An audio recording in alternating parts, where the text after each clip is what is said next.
Olá galera, seja bem-vindo a mais uma aula. Hoje é a aula de número 2 de eletricidade básica, falando hoje sobre as leis de Ohm, apresentando a vocês o projeto Smart Robot, onde essa aula será ministrada hoje por mim, o apresentador Joel Gugel.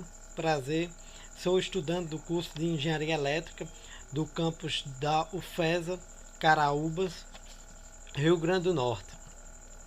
Os apresentadores das outras aulas vocês irão ver ao decorrer do curso.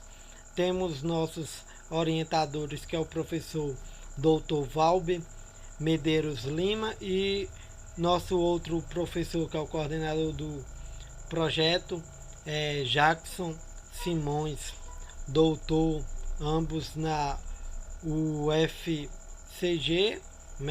tem mestrado na UFCG e doutorado um na UFPB e o outro na UFCG. Dando continuidade à eletricidade básica, temos o conceito de corrente elétrica pode ser dito da seguinte forma, que a corrente elétrica é o movimento ordenado de uma carga em um determinado condutor. Ou seja, se eu tenho um condutor, como você pode ver aqui, e lá tem vários elétrons se movendo, mas quando eu faço essas cargas se mover em um sentido só, isso é criado uma corrente elétrica, no qual a unidade de medida é o ampere, em homenagem ao físico Alexandre Ampère, e corresponde a 1 coulomb por segundo, ou seja, passa 1 coulomb, 1 ampere passa 1 coulomb de carga ali em 1 segundo, onde a carga elétrica é quantizada seu menor valor de carga, no qual é o valor de um elétron, que é um elétron passando ali, que é equivalente a menos 1,6 vezes 10 a menos 19 coulomb, no qual o valor é negativo devido o elétron ser uma carga negativa. Então eu tenho uma tomada aqui, quando eu ligo essa tomada na rede elétrica, vai passar uma corrente elétrica aqui, e ao acionar o disjuntor, a lâmpada irá acender, fazendo com que essa corrente se propague. Na física e na engenharia, a gente adota um sentido convencional para estudar essa corrente, porque foram feitos todo o dimensionamento de cálculo, tudo no sentido convencional, depois descobriu o sentido real dessa corrente.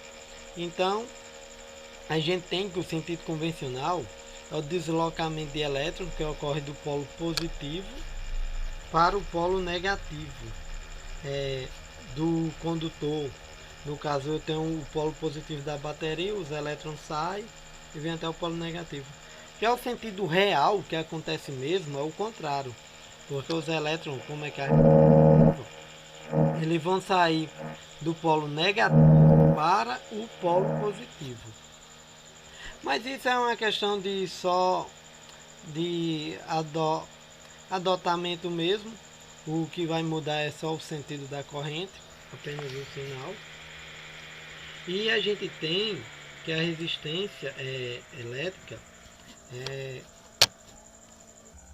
já que falamos da corrente elétrica, agora vamos falar também da resistência elétrica, que é a característica elétrica dos materiais que representa a oposição à passagem de corrente elétrica.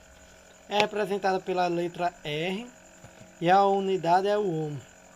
O que é que quer dizer isso? Quer dizer que quando um material tem essa oposição é provocada pela dificuldade dos elétrons livres se movimentar pela estrutura atômica dos materiais. Ou seja, quanto maior a dificuldade que temos de os elétrons se propagar pelo aquele determinado material, maior será sua resistência. Podemos ver aqui vários elétrons passando pelo um condutor aqui, onde tem uma resistência, e aqui é onde está a força, né, do sistema, no caso uma pilha, uma bateria. Temos também que os choques dos elétrons com os átomos provoca a transferência de parte da sua energia para eles, que passa a vibrar com mais intensidade, aumentando assim a temperatura do material. Temos então que esse aumento de temperatura do material, devido à passagem da corrente elétrica, é denominado como efeito Joule. Então o efeito Joule é muito comum aí nos chuveiros elétricos, aonde tem uma resistência e esses elétrons se chocam um com o outro e fazendo com que aquele material aqueça e proporcione calor à água, no caso, para aquecer a água. Também é comum nos ferros de engomar, ferro de solda. Tudo esse efeito Joule é comum nesses materiais para fazer com que aquele material aqueça.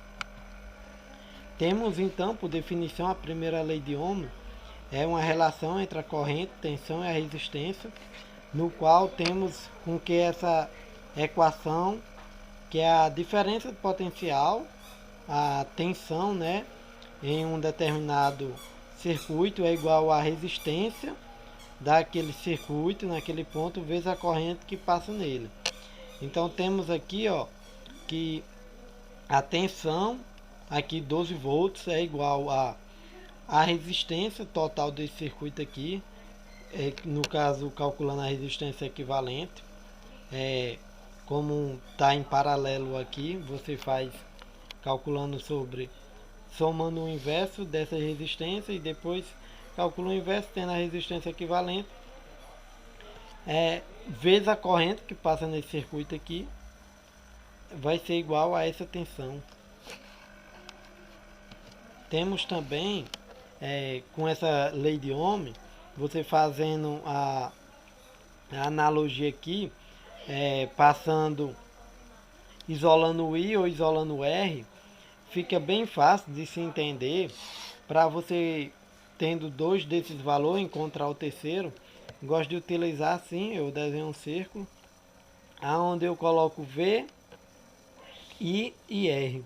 Então, se eu quiser achar o V, eu faço o produto entre I e R.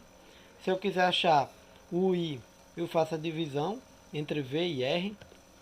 Se eu quiser achar o R, eu faço a divisão entre V e I. Isso é utilizado muito, muitos professores utilizam isso, ensinam aos alunos para facilitar na hora de resolver o cálculo e você compreender melhor. No qual temos aqui que a corrente elétrica é igual a tensão dividida pela resistência. A resistência é igual a tensão dividida pela corrente. E a tensão é igual a resistência vezes a corrente. Um exemplo bem simples aqui, para aplicar a primeira lei de Ohm, se um resistor de 20 ohm é percorrido por uma corrente elétrica de 3 A, qual a tensão em seus terminais? Temos aqui, ó, uma tensão, uma fonte de... a gente quer descobrir, a gente não tem um valor. Temos o valor da resistência, que é de 20 ohm, e a corrente de 3 A. Então, se a tensão é igual o R vezes a corrente, então 20 ohm vezes 3 A, temos que a tensão é igual a 60 volts para esse circuito aqui.